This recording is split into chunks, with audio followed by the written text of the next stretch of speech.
Hello, everyone. So nice to see you again. I've got a lot of fun things to share with you today.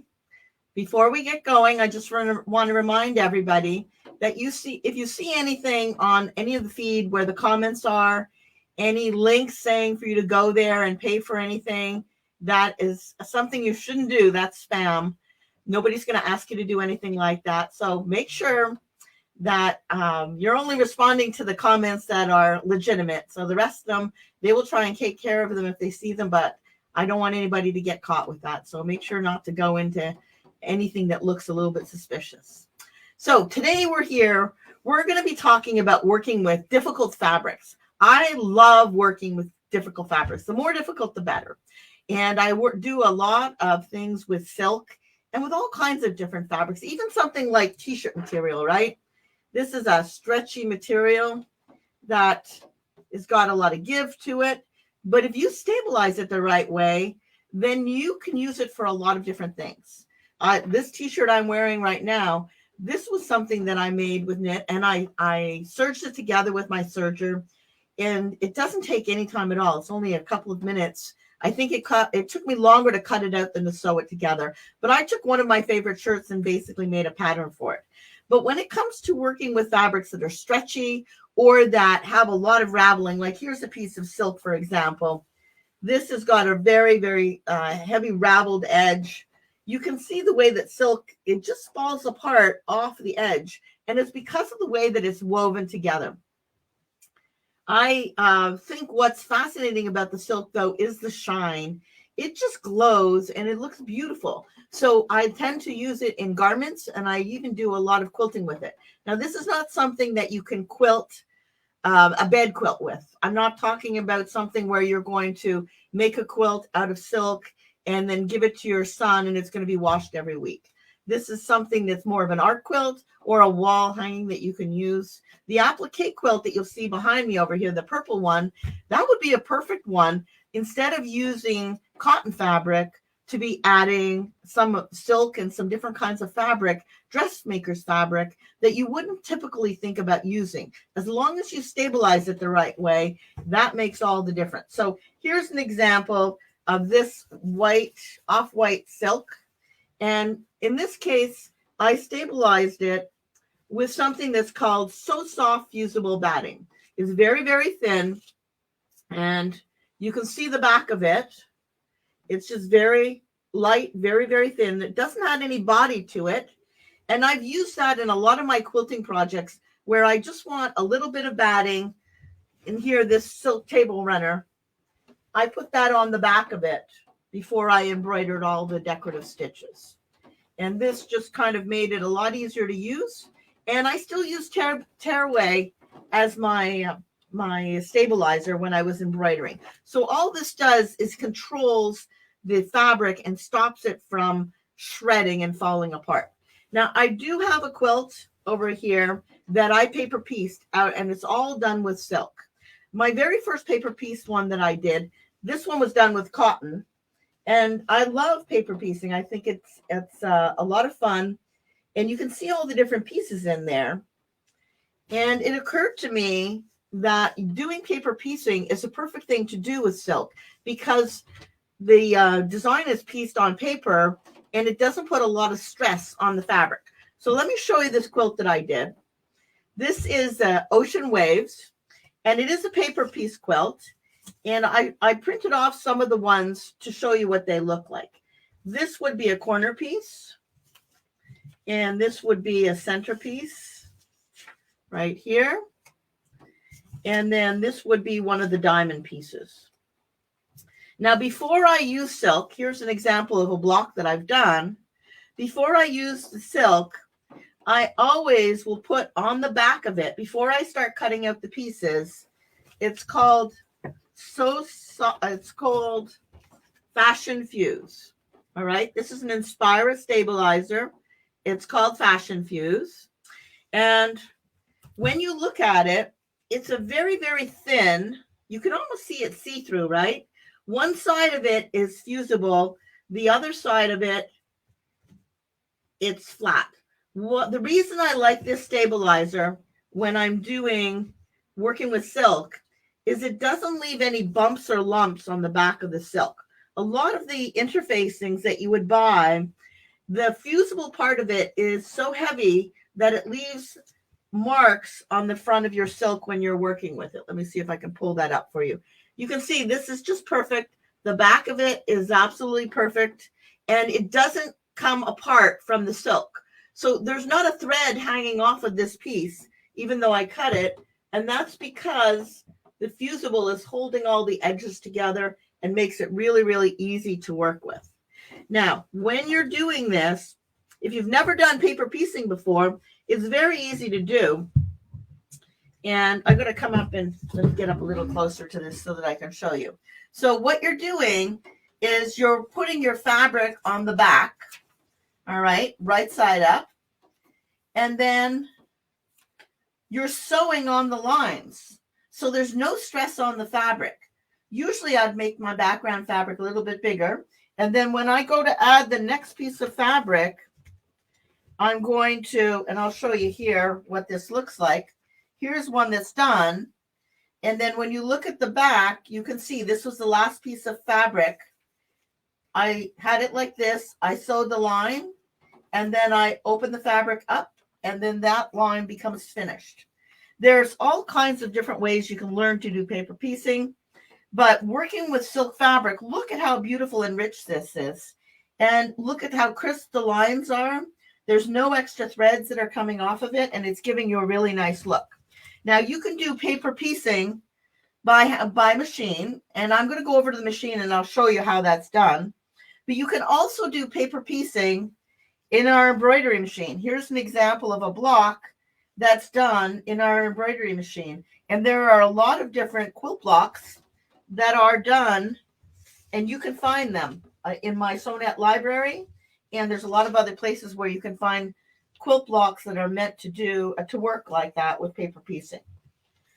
So before we go over to the machine, I want to just show you one other thing.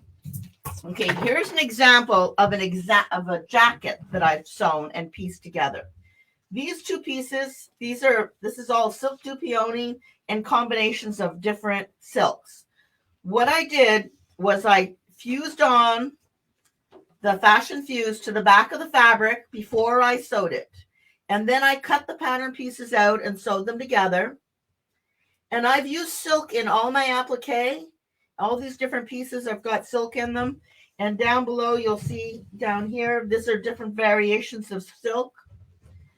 But because I've fused them together with the fashion fuse, it gives it a very nice rich look, and it embroiders beautifully. I also really love using, let me see if I can show you this up here without showing you my messy floor here. I love to use that. Oops, it went a little bit off there. Let me get that back into focus here. I love to use the fashion fuse as a very lightweight stabilizer for the collar because it makes it easier to sew. And a lot of the interfacings that you buy in the store, they really are not a high quality. The fashion fuse stays fused even though it's washed many, many times. If you've got any questions, make sure to stop me. Now, this jacket, I've washed it probably about 20 times to the point that it's starting to get a little threadbare. Silk is not a very good, if you're going to do a lot of hand washings, if you really wanted to keep this good for a long time, you would probably be better off dry cleaning it. And I'll show you the example that let me see if I can find one of the sleeves here. Here's a sleeve. It's got kind of threadbare. You can see it's starting to wear out. And the fabric's actually worn off. So if you're going to use silk, it's great to use it on the main body. But for the edges of a sleeve or something like that, I would use something that's a little bit stronger so it doesn't wear down on you that much. Now I'm going to go over to the computer, to the Creative Icon, because that's the machine that I have set up today. And we're going to talk about a different stitch that you might not realize. There is, we're used to using a straight stitch for everything, right? If you're a quilter, if you're a garment sewer, you're either going to use a serger, like we have my beautiful Admire 7000 is a new air threading serger. I'm so happy to have that. It's given me a lot of fun. And I've been using it to make a lot of clothes for myself. the serger, what it does is it gives you that opportunity to finish off the edges. So if you're going to use sergers for garments, like this is a garment that I'm making, and it was supposed to be a jacket, like this kind of jacket that I was going to wear for myself. I didn't really recognize how slinky the fabric is. It might end up being some kind of lingerie the way that I'm going. But what I do with this fabric here, you can see it almost looks like a skating garment. It's an ombre type of fabric. But once I've cut that apart, I'll use the serger to finish off all of the edges first, so that nothing ravels and nothing starts to stretch out and fall apart. And then I put that all together to make my garment. So whether you're working with stretchy fabric, if you're just going to do like a whole cloth quilt, for example, like here I have my whole cloth quilt. I know many of you have seen this. Before I put it together with the batting and the back, I serged the edge of the fabric so that it wouldn't ravel. Because if you didn't do that, by the time that you started embroidering on it, all the threads along the edge would start to fall off. And so by serging that edge, that really gives you a nice finished edge so that you know that it's going to stay nice from the beginning to the very end. If you don't have a serger, there are overcast stitches you have on your machine, but you do want to find a way of finishing that edge. In a case like this, like a whole big quilt like this, you wouldn't want to put the fashion fuse over the whole thing because you don't need to. Really, all you're concerned about is finishing that edge. Now, there was a question about fashion fuse. Fashion fuse is an Inspira product. You can see it right here. Meredith, and today we have with us, I always feel like I should say this. Today we have Meredith with us, Thomas and Ryan. They're all here. They're actually the reason that all this works, because they're there helping us.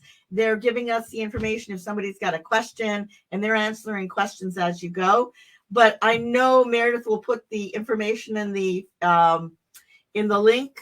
If you read up at the top part, it's probably up there, and I'll come back afterwards. And if there's something that's missing, Fashion Fuse is something that has been around for a long time. It's actually recommended for faux leather and for like faux furs and things like that. And this is an example.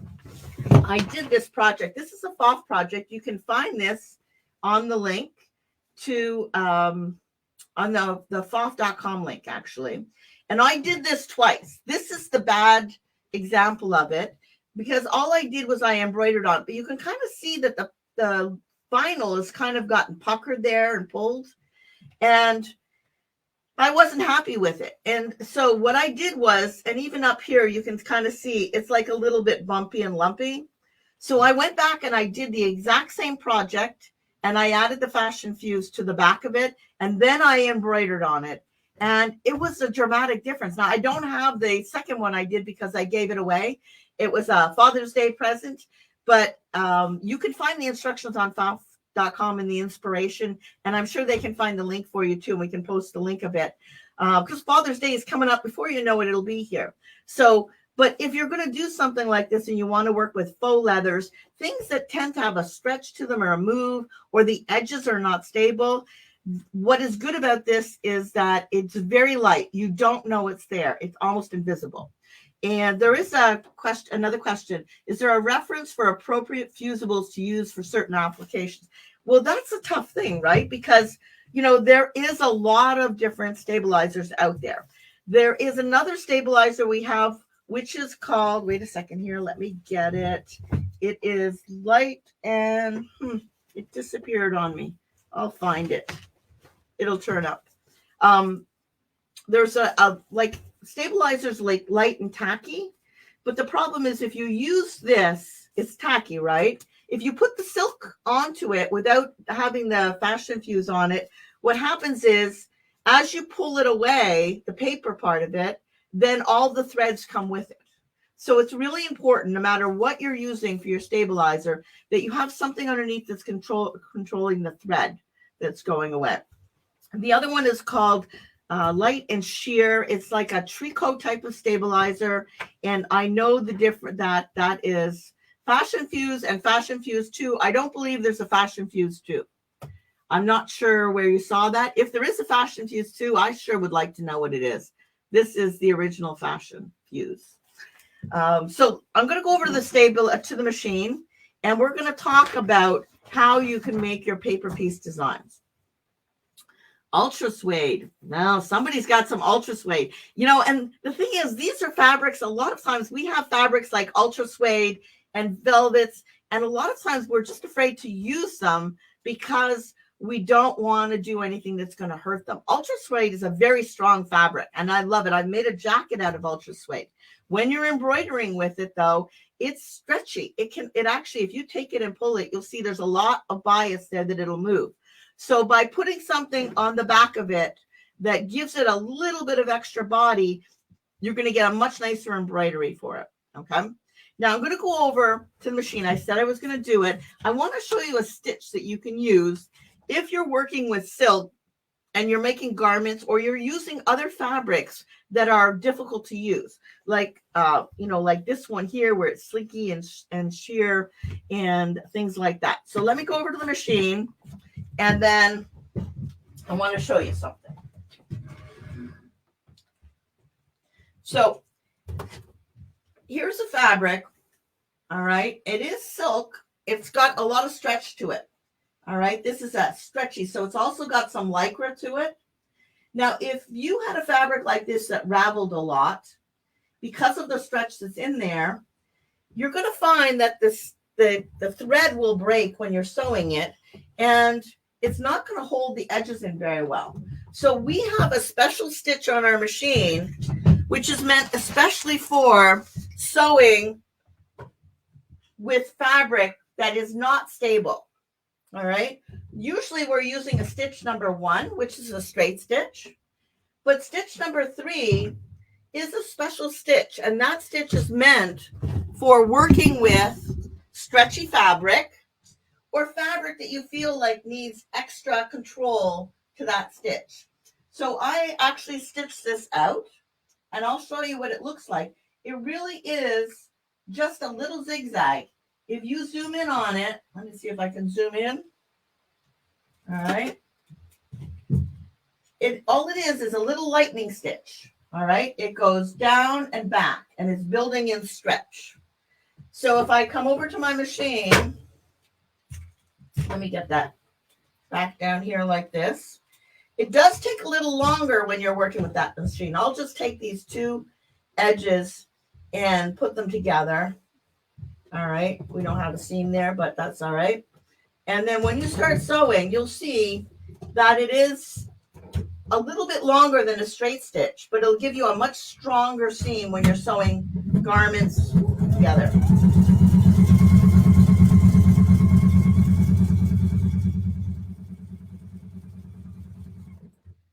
Now, sometimes when you're working with a fabric that's very, very fine, like silk, and sometimes some sheers, some organzas, you'll find that the foot ends up kind of pushing down on the fabric and leaving the mark. Often I've seen comments in the Facebook Live, not only Facebook Live, but on Facebook, where people are wondering about that. By lightening the presser foot pressure, often that will take care of the problem. I'm going to cut this, and I'll show you what this stitch looks like. All right. So the stitch, it really doesn't look, I think you can see that. I'll come back over to the camera and see if you can see it. But when you open it up, it really does look like a straight stitch. Let me come over to my main camera because I'm not sure how clear you can see that. All right. So when you're looking at this, this was the stitch. But when you open it up, it looks like a straight stitch. Look at that. But it's giving you a lot of strength. You can tear and rip and push and pull, and it won't rip. So that is a really good stitch to keep in mind if you're going to work with fabric that you need strength to. Now, the nice thing about this is if you're using a fabric that ravels a lot, instead of it being a straight stitch, because it is going to be a lightning stitch, it goes down and then back up, it's actually kind of incorporating 3 or 4 fibers instead of just the one straight stitch, where if the fabric starts to ravel, then you've got a hole in your fabric. This way it's giving you a lot of extra oomph and a lot of extra strength. Look at how nice that is for a fabric like this silk. So keep that stitch in mind. It really is meant for working with any kind of difficult fabrics. Like here, for example, is a velvet. That's a stretchy velvet. It's polyester, and it's also got some rayon in it. It's got, I don't know what else it's got in it, but you can see it's a really beautiful velvet. That would be a perfect stitch to use for sewing something like this together. Look at the strength and stretch that's got. But you need a stitch that's going to control it and that will have some give to it. So that stitch will go a long way whenever you're working with something where you really need that edge of that stitch to be stronger and to not ravel at all. So let me see. Is there any other questions that have come in here? I'm a little bit of a fanatic with fabrics. Here's a very, very thin silk. There's a lot of different kinds of silk.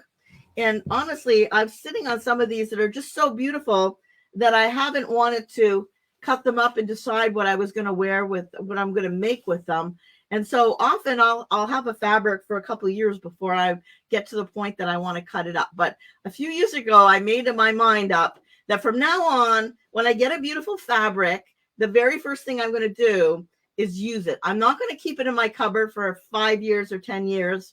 And then by the time I get around to using it, I don't like it anymore. So isn't that gorgeous? I mean, that's just absolutely a stunning fabric. So I've got to make something like this. And I've got some teal too that is going to be beautiful. So if I was making a garment out of this, the very first thing I do is I look at the edges. What do the edges look like? This one's not too bad, right? You can see the threads that are there. So this one wouldn't be too bad. I could cut it all out and probably sew it together and without a problem, because that one's not bad. Other fabrics, you'll just see that the threads will fall off of it. But if I was trying a pattern for the very first time, what I would do is I would cut the pattern out. I would go with my serger and do a 3-thread narrow just along the edge of it, really close to the edge of my pattern piece. And then when I would sew the pattern pieces together with a straight stitch, just a regular sewing machine stitch. That gives me the ability to fit it. You don't want to be sewing a garment together for the very first time you're using that pattern and with a serger, because the serger, you're going to cut off all the extra fabric and then you don't have any room to let it go. There is some great questions coming in. One of them is, the lightning stitch be a stretch stitch on your Creative Sensation Pro 2? Absolutely, it's on there. I don't think it's going to be stitch number 18. I can check the number of it and I'll write the number down there. But on almost all of our PFAFF machines, we have that stretch stitch, and it's perfect for working with fabric. So I know a lot of people don't use it. Really, it's the kind of thing that we get it in our head that we use a straight stitch to sew things together, but that stretch stitch is on almost all of our machines. And so you can find it on every single one. Obviously, the stitch number would be different depending, but it's usually going to be in the first part of your utility menu of stitches in the 1-1 menu. But for the Creative Sensation Pro 2, I'll look it up and I'll find it. And when I'm sewing with silk, I don't use silk thread. Now, first of all, there is silk thread. It is outrageously expensive and it's hard to find. So, and I don't think there's really any benefit to it. When I'm sewing a garment together with silk fabrics, I want to use something that's going to be strong, right? And so a polyester sewing thread is going to be your best bet. Instead of, there's just no good reason to spend that, as far as I can see, when you're looking for strength in a garment, that you would want to use silk thread. For me, silk thread is decorative. If you've ever looked at silk thread, I have some of them. And there's thinner ones and heavier ones, and it's beautifully soft, and it's not necessary when you're sewing fabric together. And sometimes we forget. We look in the stores or even at quilt stores now, quilt shows, you can find that there's a lot of these fabrics that are out there, and you walk by them and look at them and you never think about buying them. So if I showed you, I have maybe over beside me here 40 different pieces of silk. Some of them are small. Some of them have got holes in them because I've cut them up. I often use them in my applique quilts. Like in the octopus that's behind me, I've used a cotton thread, and then on top of him, I've used a silk applique over the top that's kind of sheer. So it's just something that I tend to incorporate. Anything that's a wall hanging, I'll have a lot of different fabrics and colors, and I'll have, you know, leftover pieces from a garment, so then I'm going to incorporate them. And Karen, you wanted to know about recommendations for needles for fine silk. Now, silk is not a hard fabric to sew. If it's got lycra in it, then it's a really good idea to use a stretch needle. And a lot of people over the years, especially older sewers, they have the tradition of using a ballpoint needle. But most of our newer fabrics these days that have a lot of stretch to them, like this silk here, all right, this is a silk that's got lycra in it for sure. If a fabric's got lycra spandex in it, then you're going to want to use a stretch needle. Even for silk fabric, it's going to do a beautiful job. If you find that for any reason the needle's coming down and hitting the fabric and not wanting to pierce it, then the next thing I would try would be a Microtex needle. And, you know, PFAFF has got some absolutely fabulous needles. If you have not tried the needles, they used to be branded Inspira, but they are all now being switched over, so they will have the PFAFF branding on them. And if you haven't tried them, they are really excellent. They've been worked and they're absolutely perfect on our machines. And you're going to get better results if you use those needles over some of the others. I mean, you know, a lot of people have Smith's needles. They'll work fine. But I think you should try our needles, because I think you're going to get better results all across the board. I know people with other brands of machines that still use our needles, and they love them. So give them a try if you haven't tried them out. So yes, if a fabric has got lycra spandex in it, you're going to want to use the stretch needles, and a smaller the better. Just be aware that if a needle is under an 80, 75 is the lowest you can go to use your automatic needle threaders or the needle threader you pull down. If it's a size 70 or 60 needle, then what happens is the eye of the needle is not big enough for the needle threader to go through. So the rule of thumb is any needle that's less than the size 75, you should not be using our needle threaders for. And it's a good thing to remember, but we all forget sometimes. So just keep that in mind as you're working, okay? And here is an example of how I would prepare an embroidery. This was an embroidery that I did for the jacket. This was how I started doing the bottom end of it. And you'll see that I have the fusible notion, fashion fuse on the back of it. It's fused on. And this is an extra piece. I didn't end up using it. But look at how well the edges are preserved, right? There's no threads coming off of it. It's just caught there. And then I use a tearaway light or a regular tearaway in the hoop. But what's nice about it, when it's done, that just tears right away. So you don't have any of that left in there. All you have is the nice soft fabric from the fashion fuse. And let me know if there's any other questions as we keep going, okay? Now, the paper piecing, I'm going to go back over and show you the paper piecing. I said I would do that. I'm just going to move some of these things out of the way. And I did want to show you the quilt that's behind me, because this was my first larger quilt that I did working with silk. And it's one piece of silk. So, of course, I ended up putting the edge, I serged the edge of it so it wouldn't unravel while I was working on it. But when I did my first embroidery, I thought I knew what I was doing. I used a fusible no-show mesh on the back of the silk. And I got terrible results for a couple of different reasons. But I realized that the silk really needed something a little bit different. So what I did was, because I knew I was doing a quilt with this, is I fused on the back of the silk it's called, goodness gracious, I've forgotten it. What is it called? It is Fusible Fleece. Okay, so this is Fusible Fleece. It's very light. It doesn't weigh a lot.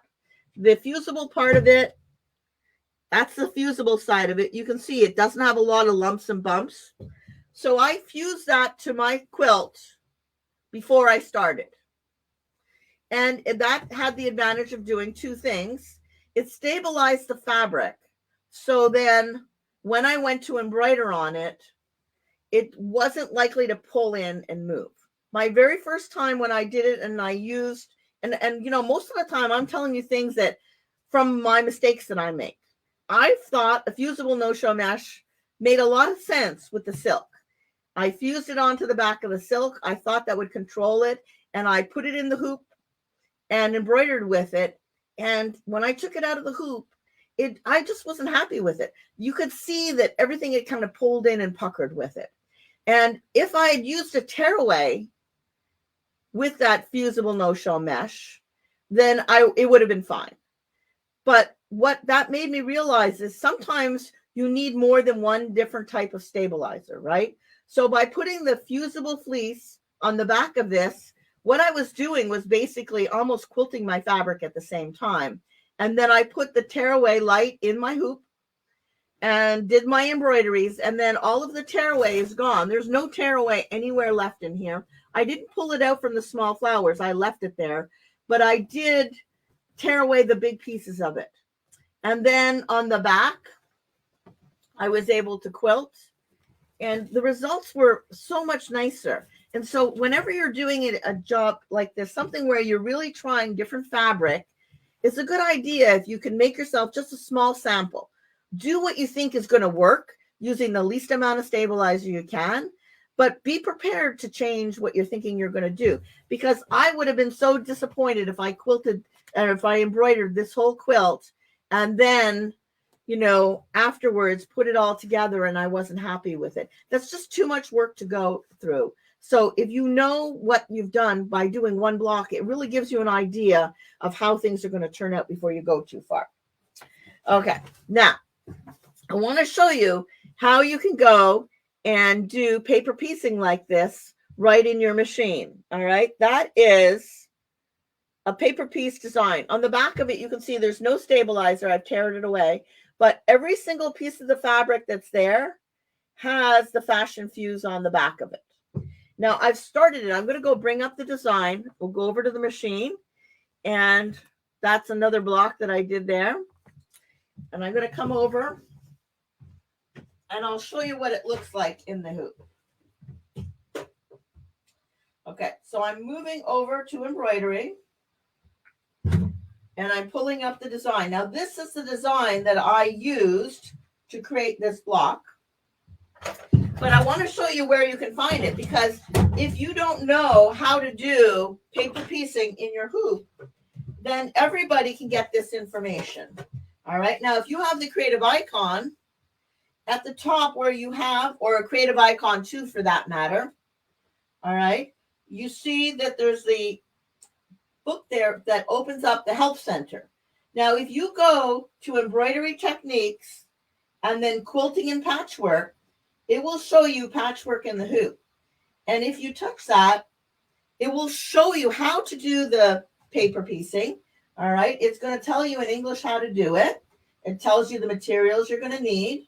But if you go and touch the content, it will bring you up designs that are made for paper piecing. This is the design that I made, so I'm going to load that. All right. And now I have that design. I want to make sure I'm going to just center that in the hoop because that's for the last one. Now, and when I go to embroidery stitch out, nothing's going to happen. I'm just going to stitch it out. The very first color, you'll see that, is the outline of where the fabrics are going to go. So when I'm going to do this, I'll do this, and I'm going to lay my first fabric down because I want to show you how this is going to work, because I think a lot of times people are not sure how to work with paper piecing and using these designs. So let me just set my machine up. Hold on. All right. Get my foot on, and then we'll be ready to go. There we go. And then I tighten my foot up. And now I'm going to put my hoop on. So what I've done is stitched out the first color. What you're seeing here, that is color number 1. And then After it's done color number 1, it is going to go, oh, wait a second. On my machine, I forgot to change my hoop or look at my hoop. I'm using a smaller hoop. So I'm going to go back to embroidery edit. Hold on one second here. Let me just take the hoop off. That'll be easier.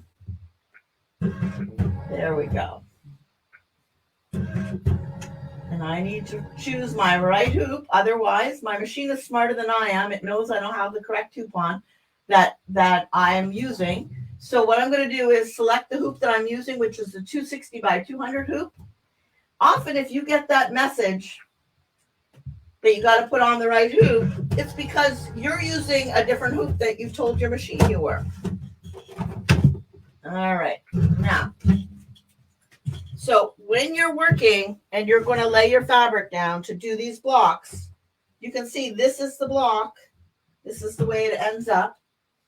All right. Color 1 is that outline. Color 2 is going to be where you put down your first fabric. Now let me get my first fabric here. In this case, maybe I'm going to make my center fabric the orange. So the first fabric you're always going to lay down, and it does not have to be cut exactly the right size. As long as it covers that inside area and is outside of that square, you know it's big enough. So it's going to stitch that in place. We won't do the whole thing. I'm just going to do a couple of different designs. So a couple of different pieces so you can see how it's done.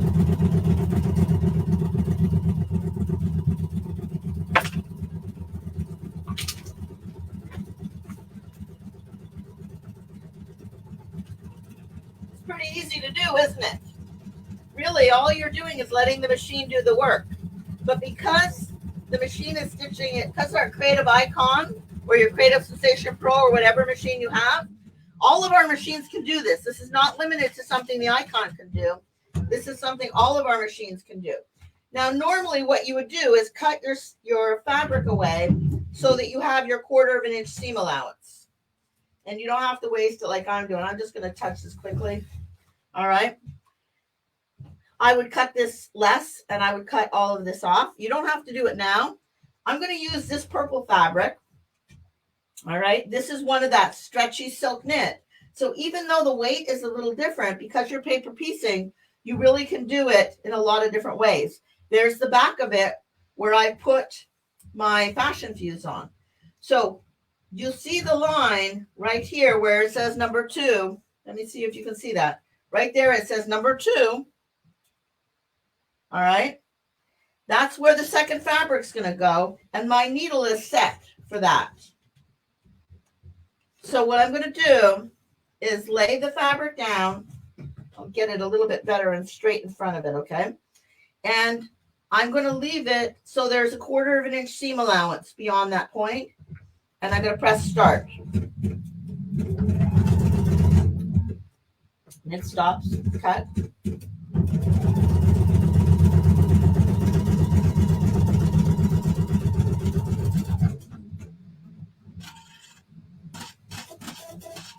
Now the next stitch, now every design that's a paper piecing design is a little bit different, but what happens is the next stitch is meant for you to pull this back and it will top stitch on top of the fabric to add a lot of strength.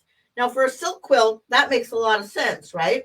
But if you didn't want that straight stitch to show because you were going to add other decorative stitches afterwards, then you could decide that you don't have it by pulling it back and it will do that another set of stitching on the wrong side.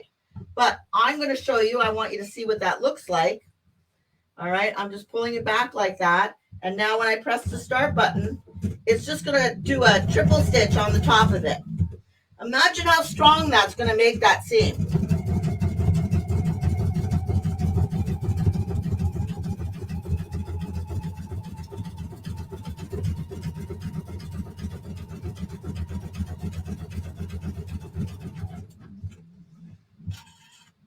When it's done, it's going to go to the next place where the next fabric is going to be. So you know the next fabric is going to start up here. So when we look at the block, and this block, let me come back a little bit farther here so you can see it. I know what I'll do. Wait a second. I'll come back over to this camera so you can see it a little better. Okay, so in this block, there's the whole one that's done. You can see the top stitching that's added along the edge of every block. This one, I didn't put the top stitching, so you don't see any stitching after it's done, but it's extremely strong because you know that it's got 2 layers of stitching in there. So it's a lot of fun to create a block like that. Now, one of the questions is, did you create the block, Karen, or is it from the My Sewnette library? Now, we actually have these designs in some of our machines. The Creative Icon has got 3 designs that are paper piece designs, and there's a whole collection of them. But if you go to the library, you will find some other ones. So let me switch over to my camera. I'll show you some of the designs that are done that you can find in the library, because some of the designs in the library actually have decorative stitches on top of them. So not only do you have the paper piecing part of it, but you've got the decorative stitches that cover them off afterwards. But you can kind of see the luxury, right? Here we have a block that is done. It reminds me a lot of the Amish blocks and quilting that they did, because they used a lot of solid colors, but this has got the richness of a silk that is quite a bit different than the feel and look that you'd get with a cotton fabric. So if you put the 2 of these things together, you can get all kinds of different blocks just depending upon the way you put them together. So let's say I put the green blocks like this, right? Or I change them around. If I change the center color, it would look differently. My actual plan is that I'm going to change the center here instead of making it all the same. Like, for example, think of how nice this would be where you go purple, orange, and then the center be yellow, and then back out to the orange, and then the yellow and the green would go together too. It kind of reminds me of that spiral design that I did with the cotton. So that's the way I'm planning on doing this. But every time you switch over your fabric, you get a different look. So let's see. Oh, goodness, we still got a little bit of time left. I'm always worried about running out of time. I hope you're having fun and you're getting inspired to try something different, right? And you don't have to spend a lot of money. A lot of times you'll see silk and you'll see fabrics that have, they're shiny, like dress fabrics that you wouldn't consider using for your applique and for your quilts. For your wall, especially art wall hangers, right? You can use everything as long as you stabilize things correctly. Then you have no problem using them for anything that you want to sew with. All right, let's go to the library. All right, now this is my Sewnette library. I put in the word patchwork, and then it brought me up these blocks. And I know there's some more in there somewhere because I've seen them. But these are blocks that actually have decorative stitches that have been added to them. So let's do this one right here. Okay, I'll bring this one up so you can see it. So it's going to start, and it will stitch out the numbers on the, or stitch out the basic outlay of the pattern first. And then if you scroll down, look at, they've given you an example of what it looks like with the fabric stitch. And there's the same picture. So I just want to check and see if it was different. All right. And usually if you look down below, you might find it's a technique, it's patchwork in the hoop. And it'll bring you the whole collection back there again if you want to see more of them. So it's worth exploring what some of those look like. I really love this diamond shape here too. And look at this one, how cute that is with the heart in the middle. So it kind of gives you the idea, well, that one has a heart in the middle. I can bring in any embroidery design I want to. I actually made this quilt a few years ago. And I put, instead of putting like the heart in there, I would take some of those blocks and add different embroideries to it. And if you've ever done crazy quilts, oh, this one's a log cabin, by the way. This is a beautiful log cabin. But if you've never done crazy quilting before, the nicest part about it is you get a chance to use your stitches, and it's a perfect place to add in like a little spider's web or a spider and some fun little things, some beads and some buttons, and do all kinds of things. So there are blocks that are out there ready for you to go and use. If you have the Icon or Icon 2, there's some that are built in there. I can't swear if there is with the Creative Sensation Pro, but I wouldn't be at all surprised if there was. It's just it's a little bit easier to find them with the Creative Icon because you do have that help center where it's broken up. Now, for those of you that don't have the Creative Icon and the help center, There is an app that's called the Creator Q, right? The Creator Q app is something anybody can download. If you've got a Creative Sensation Pro, if you've got a 4.5, or you've got any other embroidery machines, you can download the app and then go to where it says quilting in the embroidery side. Go to embroidery and then quilting techniques. And if you go, you'll see the patchwork, and that will tell you how to do it. Now, a lot of times what people do is they pre-cut these strips. So like these strips, there are pattern pieces for it, and you could cut that pattern 2.5 inches, like this strip here, and cut each of them so that they're done ahead of time.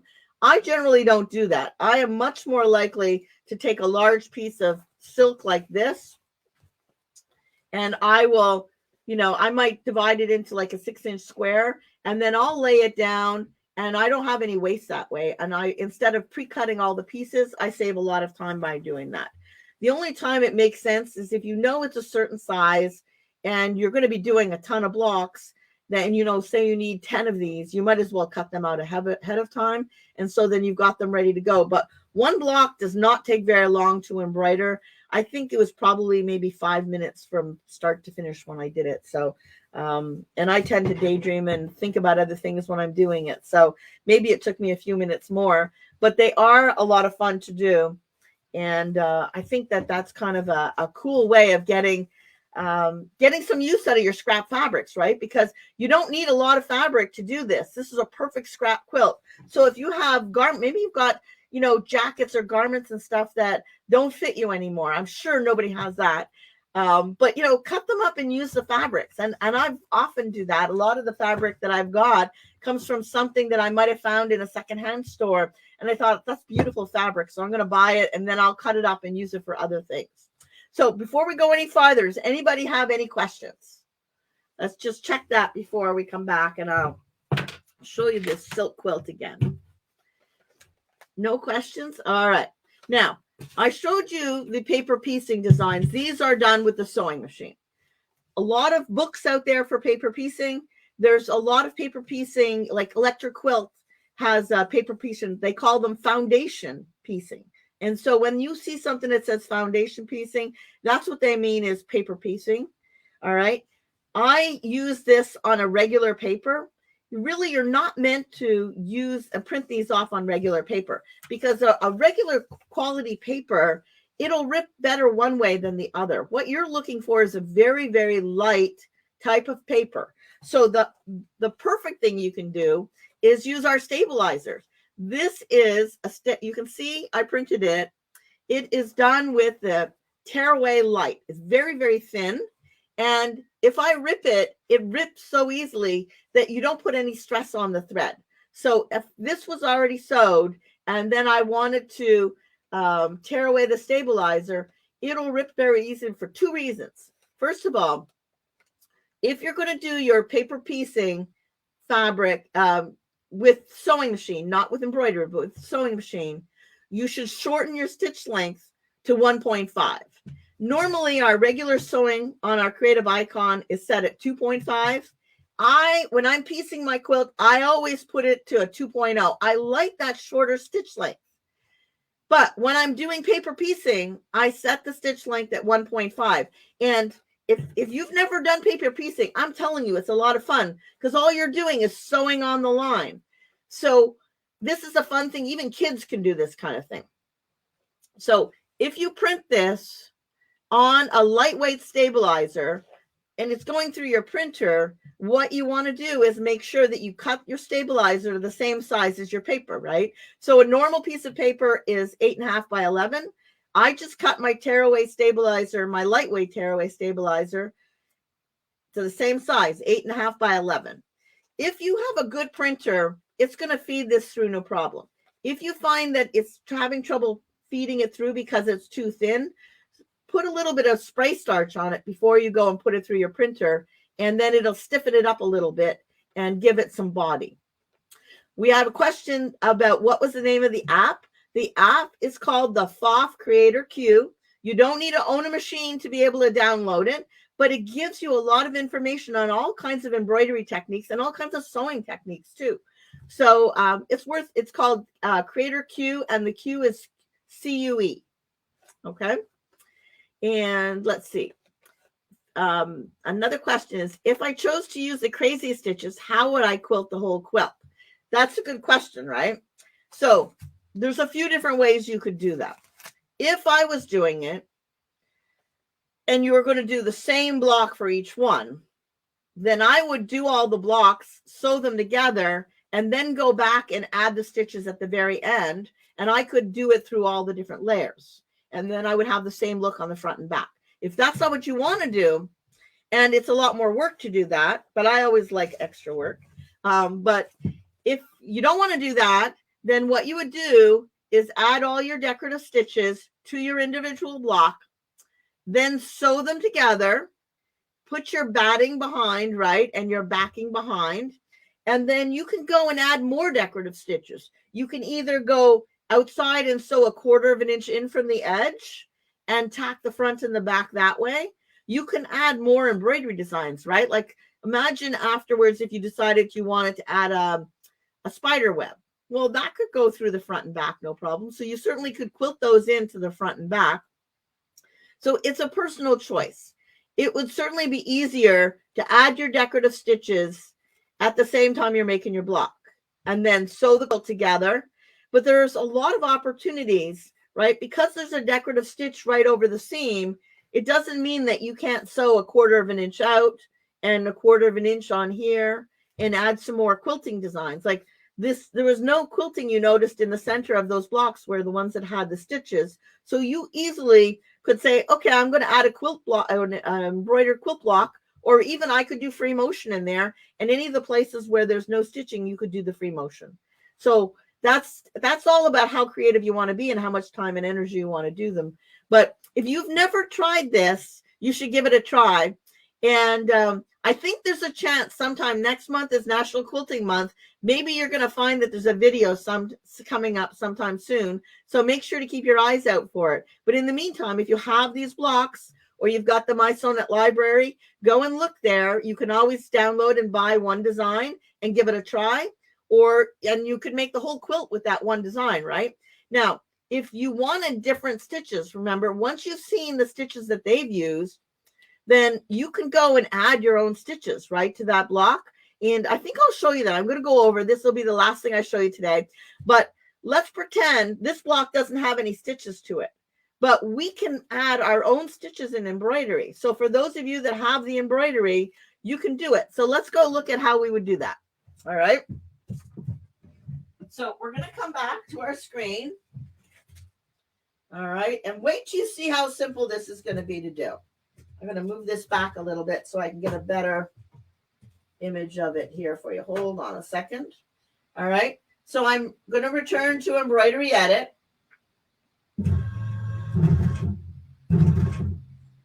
All right. I'm going to say cancel, and now it's going to let me leave the hoop on. So what I'm going to do, you'll see these lines right here, right? Wait a second here. The lines that are there, I can add stitches. I'm going to go to Sequence Creator. And it will let me make a row of stitches. And I'm just going to guess at it for the very first time. All right. So up at the top, I'm going to go to my sewing stitches. And I'm going to choose menu 5. And let's see. I think I'm going to choose 5-3. And I'm going to choose this stitch right here. All right. Now I've got 2 stitches in there. And I'm going to add one more. If you want to find out how long the line is, you can go to information. All right. And you can do this with the Creative Sensation Pro, and you can also do this with the 4.5. So this is something most of our embroidery machines can do. So right now I have a line that's 60 millimeters long. Just for the fun of it, let's see how long that is when I say okay. Now I have my decorative stitches, right? So look at that. I can see that they're not long enough. Let me pull this in so you can kind of see a little bit better. All right. I'm going to go and I'm going to rotate it. Let's see if you can see that pretty well. All right. I'm going to rotate it. And you can see that I need those stitches to be longer to cover over that seam, right? So let me just go here. I'm going to pull this back. So if I wanted to change it, All I have to do, I'm going to go to layers and select that. So it's like the other block is bigger, so it'll make it easier for me to select it. So now I'm going to come back in and I can edit that. I can say, okay, I'm going to need at least 2 more. Maybe I need 3 more. Well, let's try that. Let's just duplicate that line. And now I can put that there right over the stitches. And I know exactly what it's going to look like. All right. And if there's extra there, that would be all right too, right? Well, maybe yes, maybe no. So I think 5 would be the right number. So sometimes you've got to go a little bit through that experiment. All right. So that you know what it's going to look like. Let me go and I'll delete that other design. And all right. So we're going to go back and we'll do it one more time. Now that we know we need a length of 5, we're going to go to Sequence Creator. I'll go and I'll choose the same stitch, right? And you 5. Let me move that over here so you can see it better. 3 and 1. All right. So now I know that I need 5 stitches. I can just touch and hold and type in I need 5 stitches. And now when I touch OK, I have a row of stitches that are there. And so let me get rid of that window so you can see it. So I can touch rotate, and I can either touch the rotate button and move it where I want it to be. All right. Now you notice, see how easy it is to do that? So that's how you can add your stitches exactly where you want them to be. And so you can do that with your own blocks. Even if that block that's built in doesn't have the stitches, you can still add them yourself. Oh, we're getting close to the end of time. Let's see. Now, I want to make sure I ask the any questions here. There's a question. If I go back and stitch the quilt once it's all sewn together, would I use a magnetic hoop or no magnetic? Well, if you have the magnetic hoop, I would definitely use it as long as the block is big enough to fit in that, right? So if you look at the 240 by 150 hoop, that one is definitely wide enough that you could use it. And that would be a nice way to do it, wouldn't it? Would be to do it with the metal hoop. So I would definitely use that because then it's going to be quick. You're basically just laying the magnets down, holding it, quilting it, and then moving it along like that.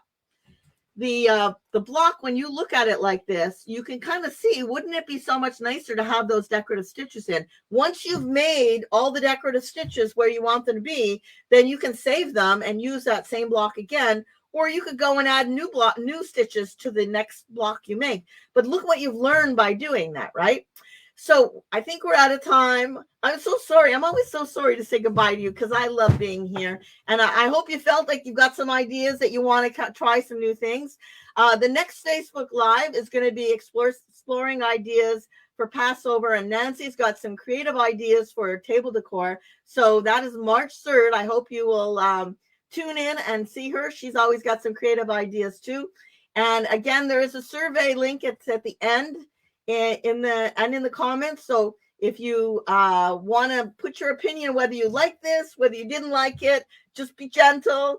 And thank you for joining me all. I hope to see you again on my next Facebook Live and hopefully see you soon in person too. So thanks for joining me today. It's been wonderful being with you. Bye-bye.